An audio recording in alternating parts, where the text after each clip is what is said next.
Mr. Speaker, thank you. I raise under standing order number 96. Mr. Speaker, and also with your indulgence, understanding order number 1.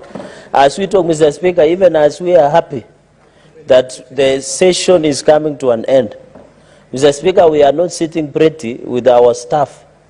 They have not been paid office operations. The Parliamentary Service Commission have found it not unwise, and it is disappointing that the commissioners are not here, Mr. Speaker. Salaries have been not paid for our workers. Our landlords are closing our county offices across the 47 counties, Mr. Speaker, sir. There is no money. Virtually, the service providers want to auction the Senate furniture that has been put in most of our offices, Mr. Speaker. As we talk, even our cars, Mr. Speaker, when we travel to our counties, might be clamped down and auctioned, and we might making phone calls to your office or your personal number to try and intervene, Mr. Speaker.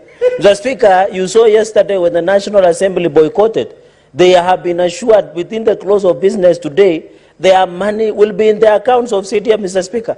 Why are they discriminating against the Senate by the National Treasury, Mr. Speaker?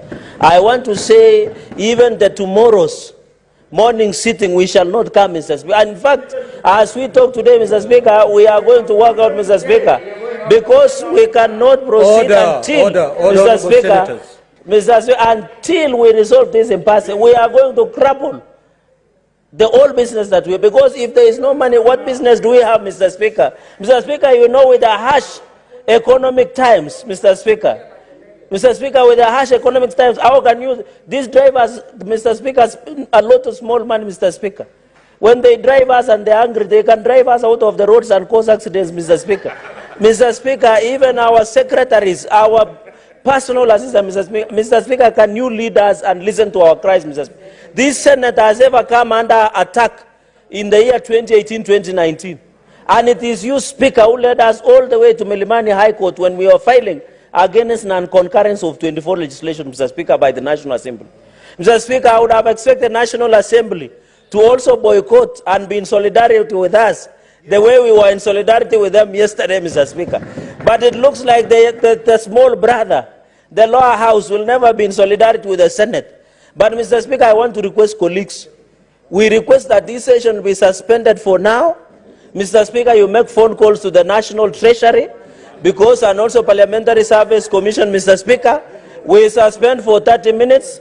You get a commitment. We go into a recess for another 30 minutes. We agree on how we are going to proceed, Mr. Speaker. Mr. Speaker, under indulgence and the direction leadership, you need to provide leadership on this one, Mr. Speaker.